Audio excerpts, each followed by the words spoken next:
Private में मैंने भेजा तेरे को ग्रुप पे डाल दे।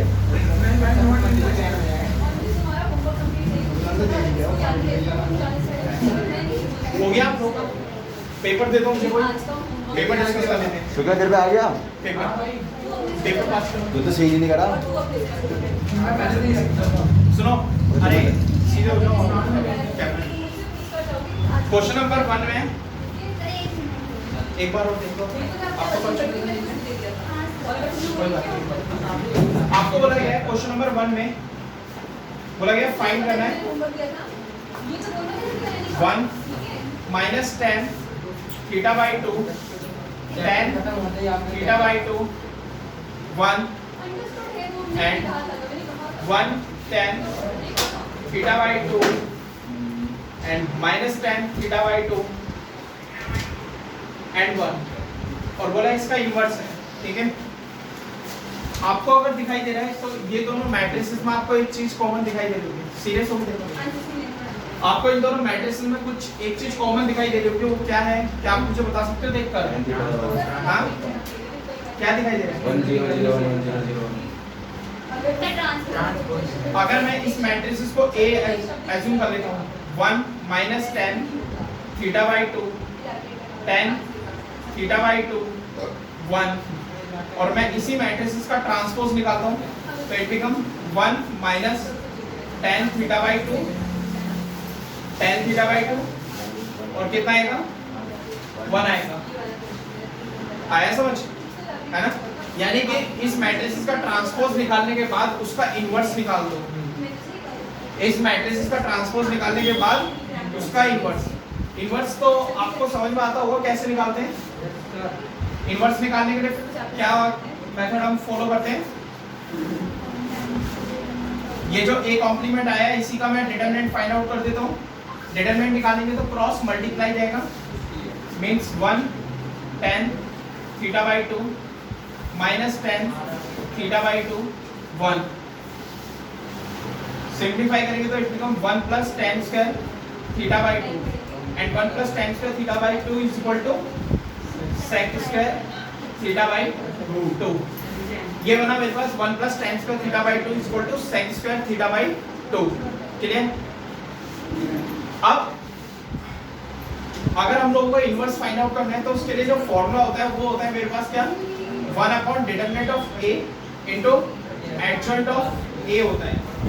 यही तो होता है, यानी कि जो मेरे पास A कॉम्प्लीमेंट है उसका मैं एडजॉइंट निकालने जाऊंगा। एडजॉइंट क्या आएगा इसका, 2 into 2 ऑर्डर में एडजॉइंट निकालने का सबसे आसान तरीका है क्या, ये दोनों को इंटरचेंज करते हैं। इन दोनों को कॉलम में इंटरचेंज, तो 1 और 1 ही है तो 1 सेम रहेगा एंड इन दोनों में हम साइन चेंज करते हैं, मींस माइनस से मल्टीप्लाई। तो ये आ गया आपके सामने minus 10 theta by 2 and 10 theta by 2। ये तो हो गया एडजॉइंट निकालना। अब मुझे इनवर्स निकालना है तो A कॉम्प्लीमेंट का मैं इनवर्स निकालता हूँ तो 1 अपॉन डिटरमिनेंट ऑफ A, तो वो कितना है मेरे पास sec square theta by 2 and 1 minus 10 theta by 2 और ये आ गया 10 थीटा बाई 2 और ये 1। ठीक है, अगर मैं इसको और ज्यादा सिंप्लीफाई तो नहीं कर सकते, डायरेक्टली प्रोडक्ट निकाल लेते हैं। प्रोडक्ट निकालने के लिए क्या बोला गया आपको, प्रोडक्ट निकालना है तो उसके लिए क्या करना पड़ेगा, 1 minus 10 theta by 2 10 theta by 2 1 और A इनवर्स जो आया मेरा इस वाली मैट्रिसेस का जो इनवर्स आया है वो ये है sec square theta by 2 divide में है, तो इसको बाहर ही लिख लेते हैं। 1 upon sec square theta by 2 बाहर आ गया। ठीक है, सही है। और इस वाली मैट्रिसेस को मैं ऐसे पुट कर देता हूँ तो क्या आएगा आपके सामने,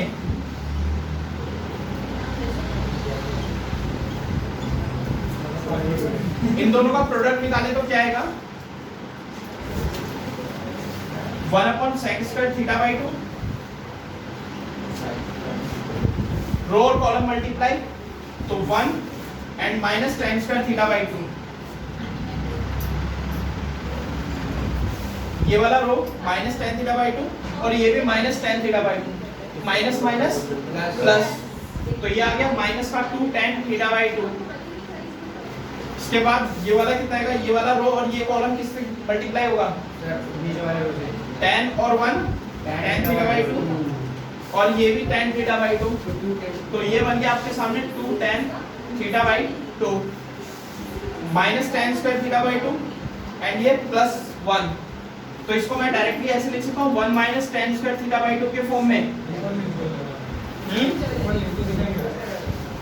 इतना तो दिखाई दे रहा है ना,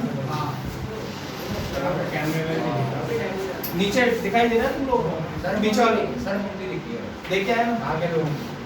ठीक, आप क्या करते हैं, देखो ये sec स्क्वायर थीटा बाई 2 है, सुनो ये sec स्क्वायर थीटा बाई 2 है, तो लंबी हाइट का फायदा क्या है तुम्हारे का, sec स्क्वायर थीटा बाई 2 है, सुनो sec स्क्वायर थीटा बाई 2 है, डिनोमिनेटर में मैं इसके नीचे सब में मल्टीप्लाई कर देते हैं, तो क्या बनेगा आपके सामने रिजल्ट आएगा निकलकर 1 minus tan square theta by 2 and upon में sec स्क्वायर थीटा बाई 2। ये आई एक एलिमेंट, ऐसी 2 tan थीटा बाई 2 है, उसके डिनोमिनेटर में कितना आ जाएगा sec square theta by 2 minus 2 tan theta by 2 है, और इसके डिनोमिनेटर में हम क्या लिखेंगे sec स्क्वायर थीटा बाई 2। ऐसे इस वाले में लिखेंगे क्या आएगा आपका 1 minus tan square theta by 2 upon में sec स्क्वायर थीटा बाई 2 आ गया। आप लोग पता है sec स्क्वायर थीटा बाई 2 एक आइडेंटिटी भी होती है, किसके क्या लिख सकता हूँ मैं sec स्क्वायर थीटा बाई 2 को 1 plus tan square theta by 2 लिखा हुआ है ना, यहाँ पर भी लिखा हुआ ही है।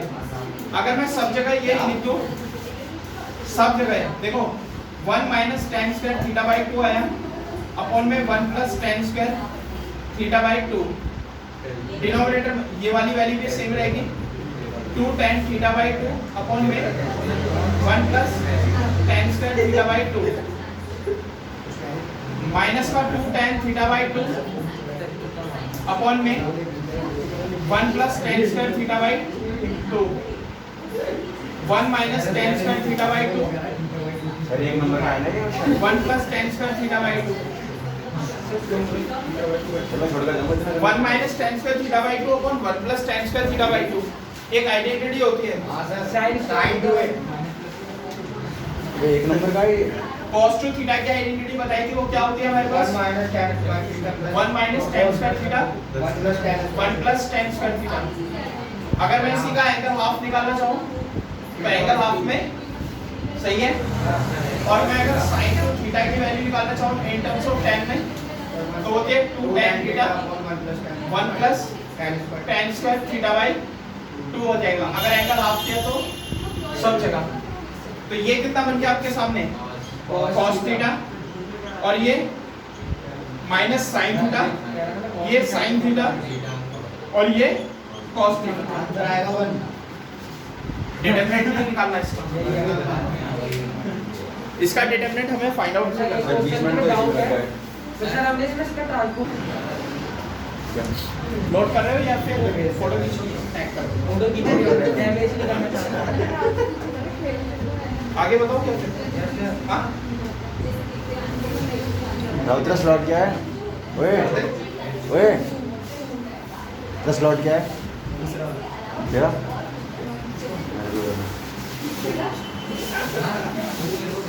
यूनिक सॉल्यूशन फाइंड आउट करने के लिए सुनो, आप लोगों ने सभी ने सिस्टम ऑफ लीनियर इक्वेशन किया है, system of linear equation chapter का रखा है ना, टॉपिक है इसमें। मेरे पास मैट्रिसेस कैसे फॉर्म करते हैं कि मेरे पास सिस्टम ऑफ इक्वेशन ये फॉर्म है a2x plus b2y plus c2z is equal to d2 a3x plus b3y plus c3z is equal to d3। हाँ, क्या मुझे बताओगे इसका यूनिक सॉल्यूशन का क्या होता है? a1/a2 = b1/b2 = c1/c2 not equal to सी वाला नहीं होता। नॉट इक्वल टू होता है C1 upon C2 पे। मैट्रिसेस में क्या होता है?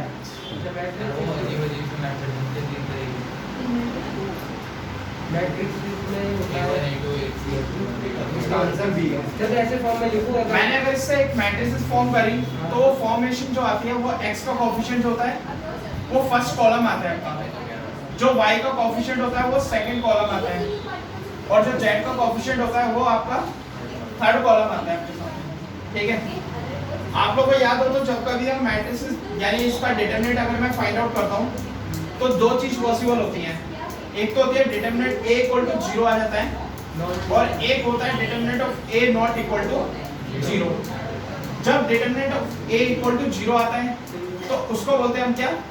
Singular matrix. ठीक है, जिनके लिए हम सॉल्व नहीं करते कभी भी, जिनके लिए इनवर्स नहीं निकालते हम।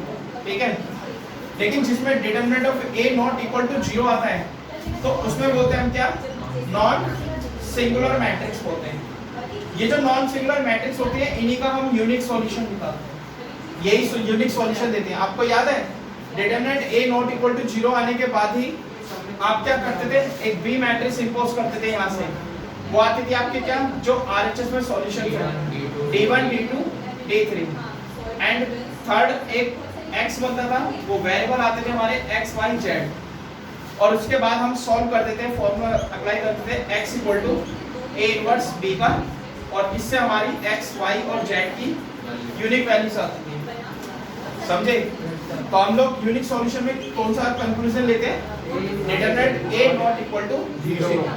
क्वेश्चन नंबर 2 जो है टेस्ट का वो यही था कि आपके सामने सिस्टम ऑफ इक्वेशन गिवन है। सिस्टम ऑफ इक्वेशन गिवन है वो क्या है? x plus y plus z equal to 2, 2x plus y minus z equal to 3, 3x plus 2y plus kz is equal to 4। बोला गया है इसमें k की वैल्यू फाइंड आउट करनी है। क्या आप लोग मुझे k की वैल्यू बता सकते हो इसे सॉल्व करके? बता दो। मैंने कल क्लास में क्वेश्चन दिया था, क्या था?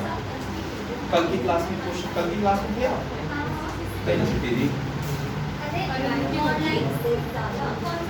जो कल मैं क्लास ले जाता, तो ये इस क्वेश्चन के बाद मैंने एक क्वेश्चन बोला था कि ये क्वेश्चन आप लोगों को घर से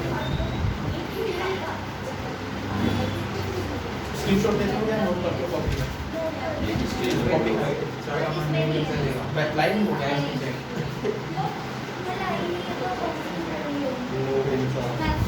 क्या आएगा इसका?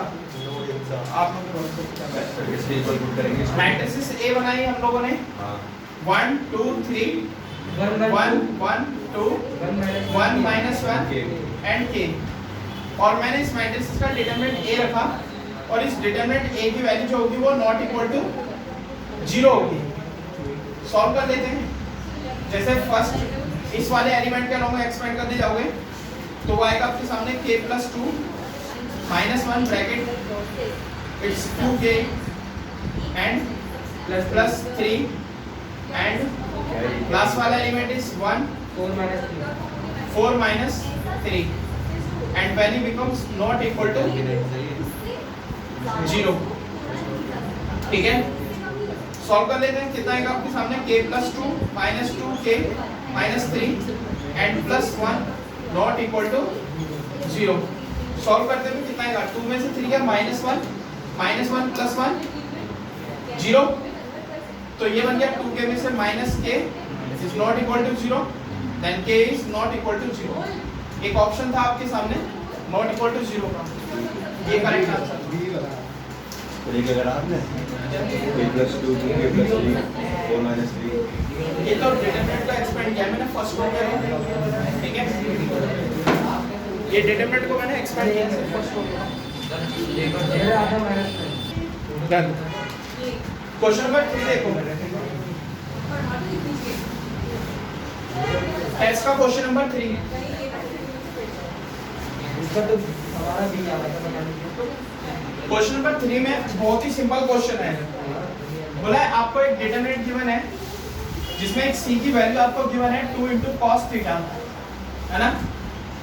बोला है if c is equal to 2 into cos theta then the value of the determinant is equal to matrices के फॉर्म में C1 0 1 C 1 6 1 C।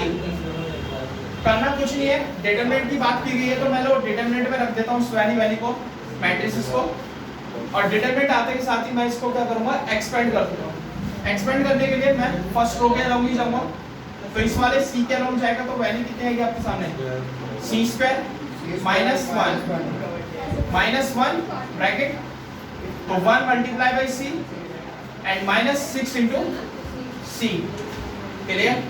एंड इस जीरो के अलावा एक्सपेंड करूंगा तो आंसर मेरा 0 हो जाएगा, क्योंकि 0 बार मल्टीप्लाई में। सिंपलीफाई कर लेते हैं तो कितना आएगा, C cube minus C and minus plus 6। The complete answer is plus -2C and plus 6। C की वैल्यू कितनी है आपके सामने, 2 cos थीटा, तो ये बन जाएगा आपके सामने 8 cos cube theta minus 2 into 2 4 cos theta and plus 6। Option में थोड़ा Q और P आ गए थे तो वो गलत थे, लेकिन थीटा ही जिन लोगों को आता था क्वेश्चन उन लोगों ने सही टिक किया होगा, ठीक है। बी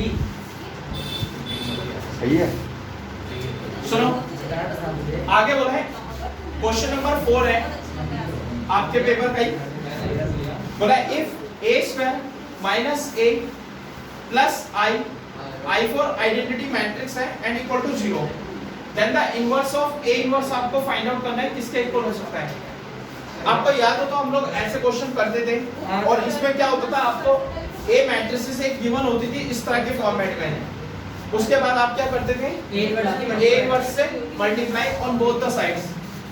तो a इनवर्स से जैसे मैंने मल्टीप्लाई किया तो a square minus a plus i और equal to 0 is the null matrix और इनटू में a इनवर्स, ठीक है। अब आपको प्रॉपर्टीज पता होंगी तो आप क्वेश्चन कर सकते हो। प्रॉपर्टीज क्या है कि अगर मैं किसी भी मैट्रिसेस का सेम मैट्रिसेस का इनवर्स निकालकर a से मल्टीप्लाई करते हैं तो रिजल्ट का क्या आता है, हमारा आइडेंटिटी मैट्रिक्स आता है। और आइडेंटिटी मैट्रिक्स को कभी भी किसी भी मैट्रिक्स से मल्टीप्लाई करते हैं तो रिजल्ट क्या आता है, सेम मैट्रिक्स उतरती है।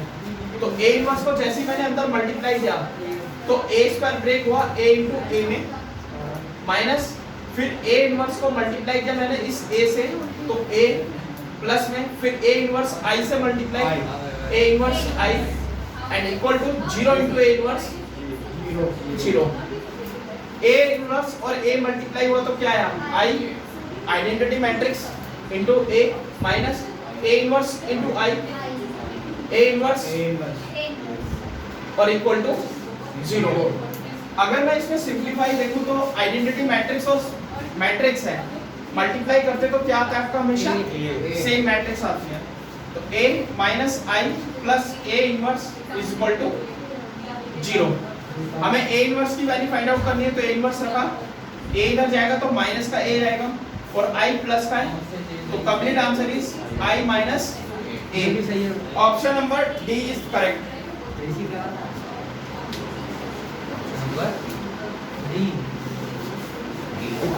वो चैप्टर 6 पूरा हो गया, चैप्टर 6 पूरा हो गया मेरा ट्यूशन में। अभी इनवर्स की मिसलेनियस है, मतलब मिसलेनियस की बट प्रॉब्लम रहेगी। फिर हमारे पास ट्री बोर्ड है। क्वेश्चन नंबर 5 देखो, सुनो पेपर का ही क्वेश्चन नंबर 5 है, मैं रुक नहीं रहा। क्वेश्चन नंबर 5 में बोला है ए जो है हमारे पास 3x3 ऑर्डर की एक कैसी मैट्रिक्स है, नॉन सिंगुलर मैट्रिक्स है। नॉन सिंगुलर मैट्रिक्स का मतलब क्या होता है, determinant of A is not equal to 0। और हम लोग जो सॉल्व करते हैं हमेशा नॉन सिंगुलर मैट्रिक्स को लेकर ही सॉल्व करते हैं, ठीक है।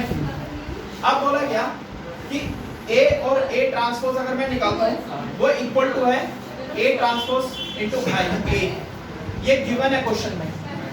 आगे बोला गया है आपसे कि भाई b इनटू b ट्रांसपोज की वैल्यू बताओ क्या हो सकती है, ठीक है। लेकिन क्वेश्चन में एक चीज और भी गिवन है, क्या, b की जो वैल्यू है वो है a inverse into a transpose. b की वैल्यू गिवन है मुझे, क्या गिवन है, a inverse into a transpose.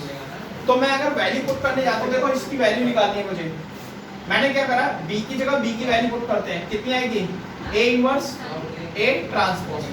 और बी कॉम्प्लीमेंट है, बी की वैल्यू आई मेरे पास कितनी, ए इनवर्स ए कॉम्प्लीमेंट और उस पे मेरा क्या आ गया, ट्रांसपोज।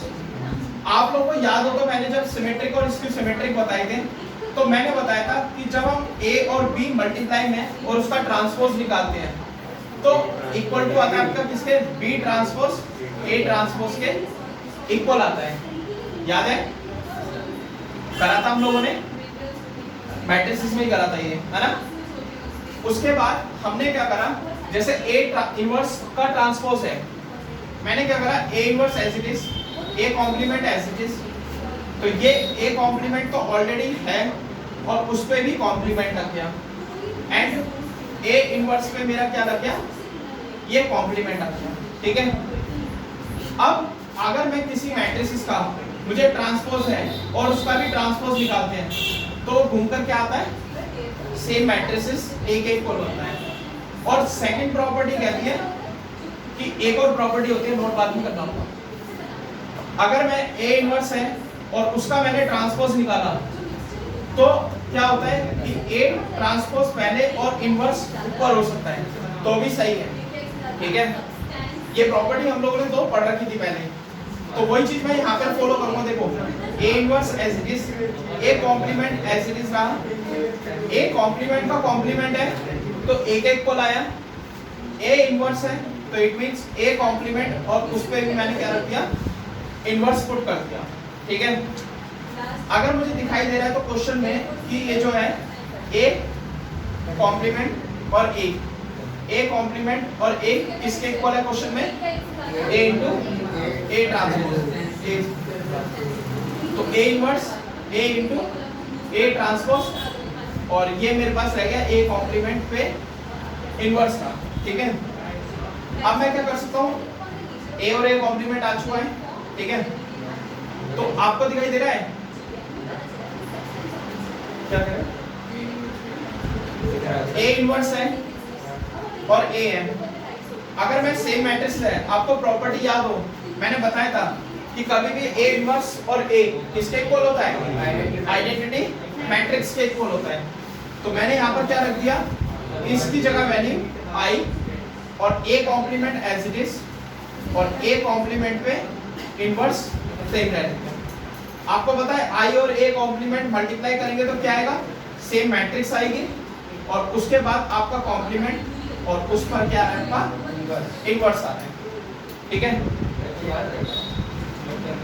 तो वैल्यू बना सकते हैं इसमें किसके इक्वल बनेगा, a कॉम्प्लीमेंट में इनवर्स,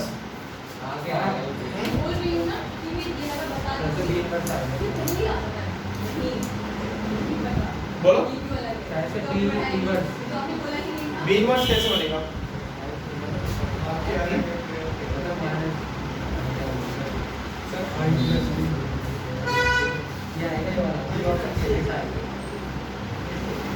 नहीं वैल्यू क्या बन सकती है इसके,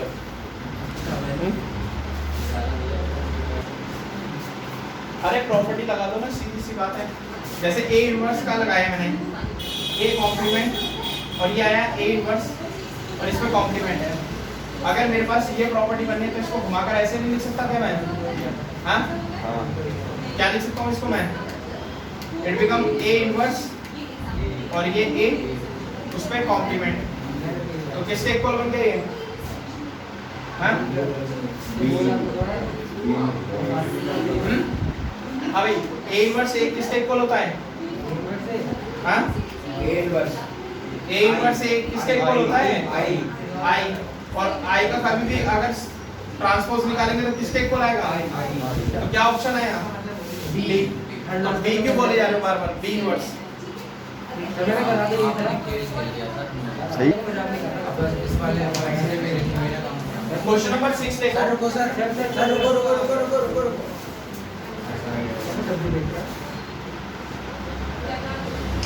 इसीलिए मैंने क्वेश्चन नहीं हटाया था क्योंकि प्रॉपर्टीज की, लेकिन उसका फायदा ही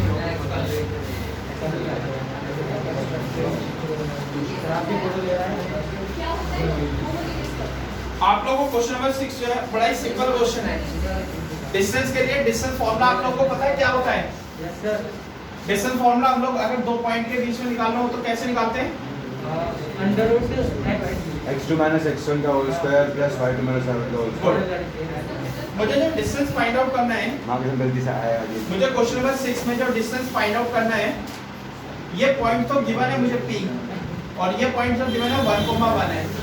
अब इससे जो पॉइंट है वो टेंजेंट पास हो रहा है और वो टेंजेंट टू द जो कर्व है y इक्वल टू जो है वो है e की power 2x plus x square drawn from the point at x equal to 0।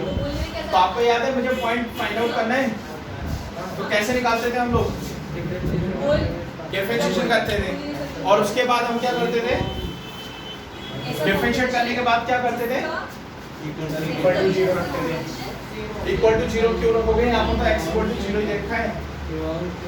Limit जा रही है ना, हाँ, सही बोला, सही बोला। कैसे निकालते हैं डिस्टेंस में? बताओ। तो पहले यहाँ पे x और y की वैल्यू निकालना है। x और y की वैल्यू, तो पहले आप चलो तो आप लोग slope of tangent find out करो। टाइम दिया मैंने आपको 2 मिनट, ये चैप्टर चल भी रहा है हमारा।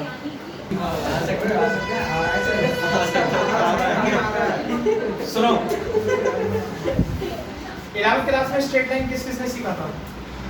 टेस्ट कर रहे थे। ठीक है, आप लोग को याद होगा। मैं चलो 11th का एक कॉन्सेप्ट क्लियर करता हूँ, उसके बाद ही हम डिस्टेंस फॉर्मूले पे जाएंगे। ठीक है, डिस्टेंस फॉर्मूला आपने 2 पॉइंट से बोला, वो बिल्कुल सही बोला है, कि ऐसे वो गलत नहीं बोल सकता मैं। ठीक है, मेरे पास कोई इक्वेशन है, बोला ax + by और प्लस c = 0। बोला गया इसमें जो पासिंग थ्रू द पॉइंट है वो x1 और y1 मेरे पास जो पासिंग थ्रू द पॉइंट है। मुझे कभी भी इसके बीच में अगर लाइन से अगर मुझे इसका डिस्टेंस फाइंड आउट करना होता है, तो इसके लिए हम फॉर्मूला लगाते थे मॉडुलस में ax1 + by1 + c and upon में square root of a² + b²। याद आ गया? अब सुनो, हाँ एक में ऐसे भी नहीं लेते ना कि c और अंडर वो बात मत सुनो। हमारे पास मुझे सबसे पहली बात मुझे ये पता होना चाहिए कि ये इक्वेशन ऑफ लाइन है क्या। मुझे ये इक्वेशन ही नहीं पता, तो यानी क्वेश्चन में इनडायरेक्टली आपसे पूछा जा रहा है कि पहले आप इक्वेशन ऑफ टेंजेंट आप फाइंड आउट कर लो। ठीक है, इक्वेशन ऑफ टेंजेंट कैसे निकाल सकते हो आप? वो निकाल सकते हैं हम क्या? पहले स्लोप ऑफ टेंजेंट निकाल लेते हैं। dy/dx = 2 × e की पावर 2x प्लस 2x। जैसे हमने dy/dx slope of tangent find out किया, इसमें एट x = 0 पास किया। ध्यान से समझना क्वेश्चन। तो इट बिकम 2 × 1 + 0, रिजल्ट इज 2। अब मेरे पास क्या आ चुका? स्लोप ऑफ टेंजेंट आ चुका। मुझे इक्वेशन निकालनी है, तो इक्वेशन निकालने के लिए सुनो, इक्वेशन बनाने के लिए मेरे पास x = 0 तो दे रखा है, लेकिन y के कोऑर्डिनेट ही हैं। तो मैं क्या करता हूँ, x = 0 देन y = e की पावर 0 + 0 = 1। पॉइंट आ गया मेरे पास 0,1। इक्वेशन ऑफ टेंजेंट का फॉर्मूला आपको बताएं क्या होता है? Equation of tangent through 0,1 y - y0, ये आपका x0, ये आपका y0। 1 = slope of tangent to bracket x - x0 is 0, y - 1 = 2x। then shift this value to 2x minus y plus 1 is equal to 0। ये इक्वेशन आ गई। अगर मैं इस equation को कंपेयर करना चाहता हूँ, क्या मैं इसको ax plus by plus c से कंपेयर कर सकता हूँ? a की वैल्यू मेरे पास 2 है, b की वैल्यू मेरे पास -1 है, c की वैल्यू मेरे पास 1 है ना? a 2, b -2 and c is 1 और x1 y1 मेरे पास क्या है? 1 1। ठीक है, तो डिस्टेंस के लिए मैं फॉर्मूला अप्लाई करूंगा। डिस्टेंस के लिए d के लिए फॉर्मूला अप्लाई करेंगे, तो यही लिख देता हूं मैं इसमें। तो मॉडुलस a कितना है मेरे पास? 2। ठीक है, x1 कितना है? 1। b कितना है मेरे पास? -1 और y1 कितना है? 1। c कितना है मेरे पास? +1 एंड अपॉन में √a² + b² कितना बनेगा? √a² + b²। a कितना है? 2 का स्क्वायर प्लस माइनस 1 का स्क्वायर, तो रिजल्ट आ गया -1 + 1 कैंसिल, √5 इट बिकम 2 अपॉन में √5। मॉडुलस इसलिए लगाया जाता है कि डिस्टेंस कभी भी नेगेटिव नहीं होता, तो अगर नेगेटिव आ रहा है तो आप उसे पॉजिटिव रख दोगे। सर वाला केस बताना जरा। तो option number B is correct, तो 2 अपॉन √5 बिल्कुल सही आंसर है। ठीक है, सर वाला केस बताना जरा। कौन सा? इसमें सिर्फ c upon under root a square plus b square, जब पहला नो किया है वो आप गलत बोल रहे हो, आप जो फॉर्मूला बोल रहे हो वो गलत बोल रहे हो। वो जो है आपका पैरेलल लाइन में लगाया जाता है। पैरेलल लाइन में क्या होता है, ax + by + c1, फिर यहाँ पे भी आपका ax + by + c2, ये दोनों सेम होते हैं x और y। That distance becomes under root में मॉडुलस c2 - c1 अपॉन में अंडर रूट a² + b²। ये लगाते हैं हम तब जब लाइन पैरेलल होती है। ये 11th क्लास में कॉन्सेप्ट है, ये मैं 11th का थोड़ी बताऊंगा। ठीक है, जितना आया मैंने बताया। ठीक है, क्वेश्चन नंबर 8 बड़ा सिंपल है। बोला slope of the tangent to the curve, या आप कर चुके हो क्वेश्चन, है ना?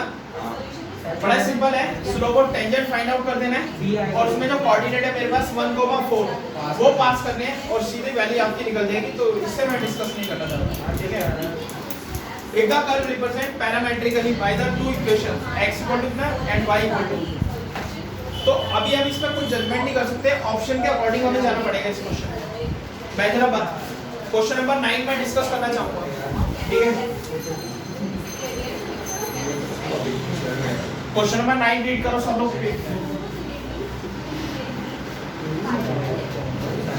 पूरी क्लास चल रही है क्या? हां, question number 9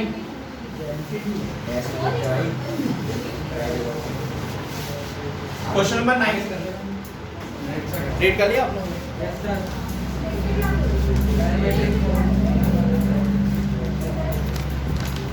question number 9 read कर लिया? बोला है मेरे पास दो कर्व हैं, पैरामेट्रिकल है क्या? कर्व मेरे पास पैरामेट्रिकल है। y x = 2 * log cot t and +1। ध्यान से देखना, क्वेश्चन थोड़ा सा कंफ्यूजन है क्योंकि सिंबल मेरा cot है और cot के साथ जो थीटा वो भी t दे रखा है।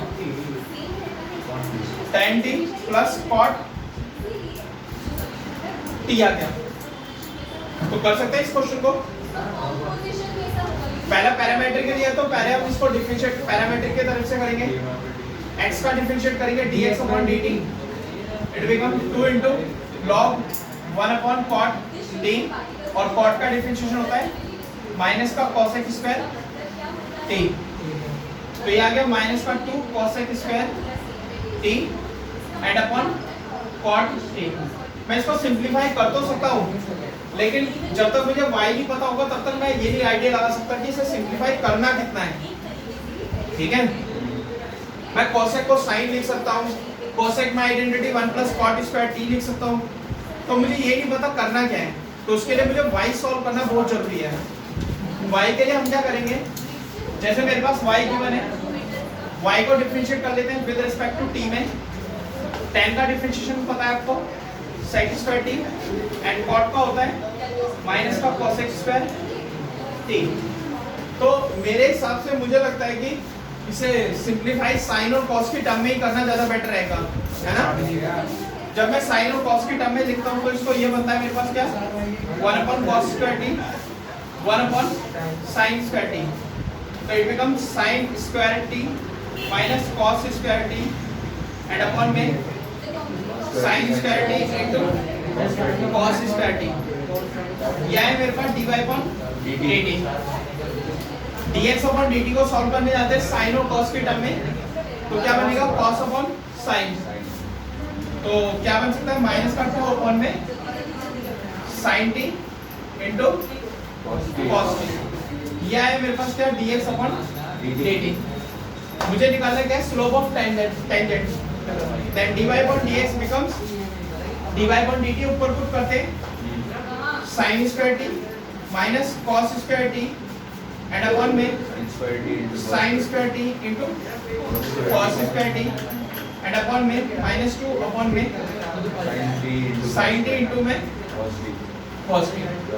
ये आपका ये कट जाएगा, -2 यहाँ रह जाएगा। तो dy/dx अगर मैं देखूं ये माइनस को ऊपर मल्टीप्लाई कर दो, मल्टीप्लाई करते ये cos square t minus sin square t and upon में 2 रह गया, cos square theta minus sin square theta is equal to cos 2t and upon में 2 हो गया। हाँ ये sin की cos की तरह रहेगा। ये जो माइनस है ना ऊपर मल्टीप्लाई कर दिया मैंने, अरे ये वाला ये तो ये कट गया ना। अच्छा तो पूरा का घटाओ, ये आ गया मेरे पास कितना 2 sin t into cos t आ गया। 2 sin t into cos t किसकी आइडेंटिटी होगी आपके सामने, sin 2t। cos अपन sin क्या होता है, cot 2t। शाबाश, 12th का बच्चा cos अपन sin cot tan होता है। सुनो अब क्वेश्चन में मेरे पास dy/dx निकल चुका है, स्लोप ऑफ टेंजेंट आ चुका है कितना, cot 2t। मुझे फाइंड करना है क्या, ऑप्शन मेरे पास क्या क्या गिवन है, देखो ऑप्शन के अकॉर्डिंग जाना होगा मुझे। पहला ऑप्शन मैं रीड कर रहा हूं, tangent and normal intersect at point 2,1। Tangent और नॉर्मल दोनों इंटरसेक्ट करते हैं 2,1। कोऑर्डिनेट की बात की है, इसको थोड़ा सेपरेट रख लेते हैं क्योंकि इसके लिए थोड़ा और सोचना पड़ेगा। आगे पार्ट बोला है normal at t equal to π/4 is parallel to the y axis. समझे इसका मतलब, नॉर्मल बोला है यानी कि स्लोप ऑफ नॉर्मल, t बोला है कितना π/4 पास कर दिया। अगर मैंने स्लोप ऑफ नॉर्मल अगर π/4 पास कर दिया तो मीन नॉट डिफाइन बन गया फंक्शन। नहीं समझे? हाँ हाँ, अगर मैंने स्लोप ऑफ नॉर्मल निकाला इसका तो क्या बनेगा, -1/cot 2t आएगा ना। हाँ सही है, t की वैल्यू मैंने π/4 इसमें पास करी, π/4 पास करते के साथ ही क्या बन गया नीचे cot π/2। cot π/2 होता कितना है, शाबाश 0, cot π/2 0 एंड 1.0 लगाते क्या बन गया, नॉट डिफाइंड। टेंजेंट में चले जाते हैं, यानी कि ये वाला ऑप्शन तो मेरा गलत हो गया, बी ऑप्शन तो गलत ही हो गया। आगे बढ़ लेते हैं, बोला टेंजेंट बोला है t equal to π/4, directly put करना है। जैसे मैंने t इक्वल टू π/4 पुट किया इसमें, यानी dy/dx जो भी आया उसमें मैंने t पास करा कितना, π/4। जैसे पास π/4 पास किया तो it become cot π/2, then the result becomes 0। यहां पर देख लेते हैं कितना आ रहा है रिजल्ट, किसके पैरेलल बोला है, parallel to the y is parallel to the line y equal to x। y equal to x यानी y और x जो दोनों इक्वल होंगी लाइन, मतलब π/4 पास करके देखो पहले x और y के कोऑर्डिनेट निकाल लो। y और x में मैंने 1/π/4 पास करा, कितना बनेगा आपके सामने, 2 log cos π/4 कितना होता है, cot आ गया, cot π/4 होता है कितना है, cot π/4 कितना होता है सर,